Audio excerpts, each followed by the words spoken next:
అందరికీ నమస్కారం. ఈరోజు కథ పేరు ప్రేరణ. నా వీడియో గనక మొదటిసారిగా చూస్తుంటే నా ఛానల్ని సబ్స్క్రైబ్ చేసుకోండి. ఒక ఊరిలో తేజస్వి అనే ఒక అమ్మాయి ఉండేది. అమ్మాయి 5వ తరగతి చదువుతోంది. ఆ అమ్మాయి వాళ్ళ నానమ్మ, తాతయ్య, పెదనాన్న, పెద్దమ్మ, అమ్మ నాన్నతో కలిసి ఆడుకుంటూ ఉండేది. వాళ్ళ తాతయ్య బయటికి వెళ్ళినప్పుడు తేజస్వినిని కూడా తీసుకువెళ్ళి ప్రకృతి అందాల గురించి, వాతావరణం ఎలా కాలుష్యం అవుతుంది, దానివలన కలిగే నష్టాలన్నీ చూపిస్తూ చెప్పేవాడు. ఇంట్లో నానమ్మ మంచి మంచి కథలు చెప్పేది. తేజస్వినిని ఇంట్లో అందరూ గారాబంగా చూసేవారు. ఏమడిగినా కాదు అనకుండా చేసేవారు. అయినా కూడా తను సంతోషంగా ఉండేది కాదు. తనకు ఆడుకోవటానికి చుట్టుపక్కల ఎవ్వరూ స్నేహితులు లేరని బాధపడుతూ ఉండేది. తనకి చెట్లన్నా, పువ్వులన్నా, పక్షులన్నా చాలా ఇష్టం. వాటితో స్నేహం చేసి మాట్లాడుతూ ఉండేది. ఒకరోజు రాత్రి నానమ్మ దేవదూత గురించి కథ చెబుతూ ఉంటే తేజస్వినికి నిద్ర పట్టేసింది. దేవదూత తాను కలిసి ఆడుకుంటున్నట్టు కల వచ్చింది.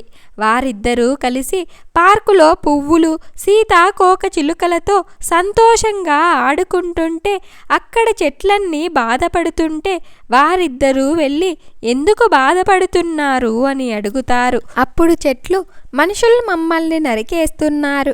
కొన్ని రోజులకి చెట్లే లేకుండా అవుతాయేమోనని భయం వేస్తుంది. అయినా మమ్మల్ని నరకడం వల్ల వర్షాలు పడక వాతావరణం కాలుష్యం పెరిగి వారికే నష్టం కలుగుతుంది కదా అని అంటాయి. అవన్నీ విన్న తేజస్వి చెట్లు నరకకుండా చూడాలని అనుకుంటుంది.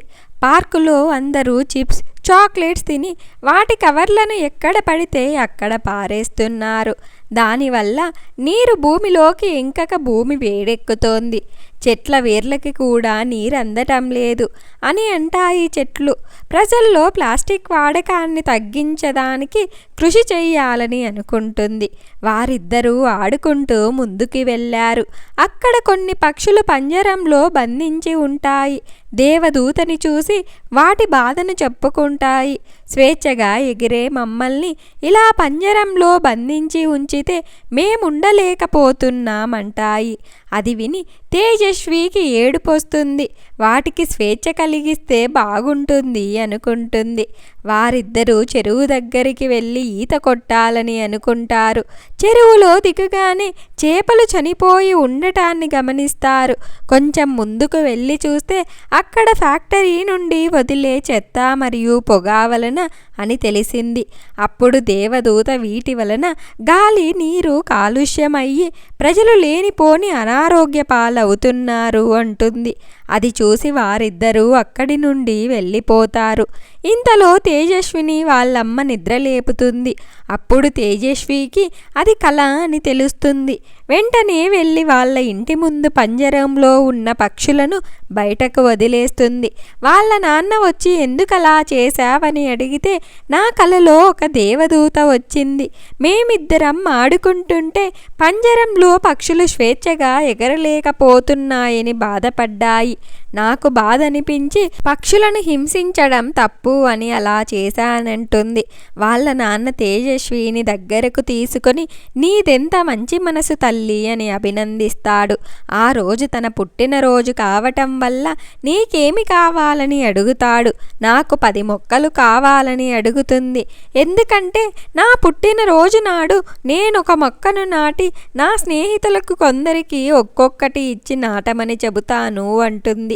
వాళ్ళ నాన్న అదేంటి అంటే చెట్లను నరికేస్తున్నారు, దాని వలన కాలుష్యం పెరుగుతోంది, అందువలన అందరూ చెట్లు నాటాలి అంటుంది. అప్పుడు వాళ్ళ నాన్న మంచి ఆలోచన చేశావమ్మా నువ్వు. చెయ్యటమే కాకుండా 10 మందితో చేయించడం వల్ల వాతావరణ కాలుష్యం తగ్గి వర్షాలు బాగా పడి పంటలు బాగా పండుతాయని అంటాడు. నేను నీకు తప్పకుండా మొక్కలను తెచ్చిస్తాను అంటాడు. తేజస్వి తన పుట్టినరోజు నాడు తన స్నేహితులకి మొక్కలను ఇచ్చి నాటమని చెప్తుంది. తన పుట్టినరోజుని వాళ్ళ పెదనాన్న ప్లాస్టిక్ కవర్లో బిస్కెట్లు తీసుకొచ్చి తేజస్వికి ఇస్తాడు. అప్పుడు తేజస్వి, పెదనాన్న ప్లాస్టిక్ కవర్లు వాడకూడదు, అవి భూమిలో కరగక దానికి 1000 సంవత్సరాలు పడుతుంది, వాటి వల్ల భూమిలోకి నీరింకక భూమి వేడెక్కుతుంది, అందుకే ప్లాస్టిక్ కవర్లు వాడకూడదు, ఎవరైనా వాడుతున్నప్పుడు మనం చూస్తే వాటి వల్ల జరిగే నష్టాలు చెప్పి వారిని కూడా వాడొద్దని చెబుదామంటుంది. వాళ్ళ పెదనాన్న తేజస్విని మెచ్చుకొని చిన్నదానివైనా మంచి మాట చెప్పావని అక్కున చేర్చుకుంటాడు.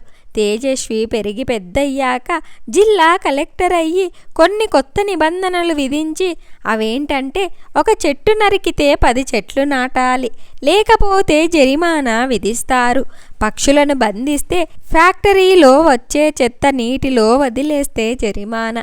ఇలాంటి నిబంధనల వల్ల ఆ జిల్లాని బాగు చేసింది, మిగతా వారికి కూడా ఆదర్శంగా నిలిచింది.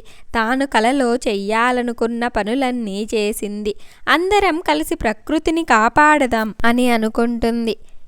ఈ కథ ఇంతటితో ముగిసింది. నా వీడియో కనుక మీకు నచ్చినట్లయితే ఒక లైక్ చేసి స్టోరీ ఎలా ఉందో కామెంట్ చేయండి. నా ఛానల్ని సబ్స్క్రైబ్ చేసుకోండి.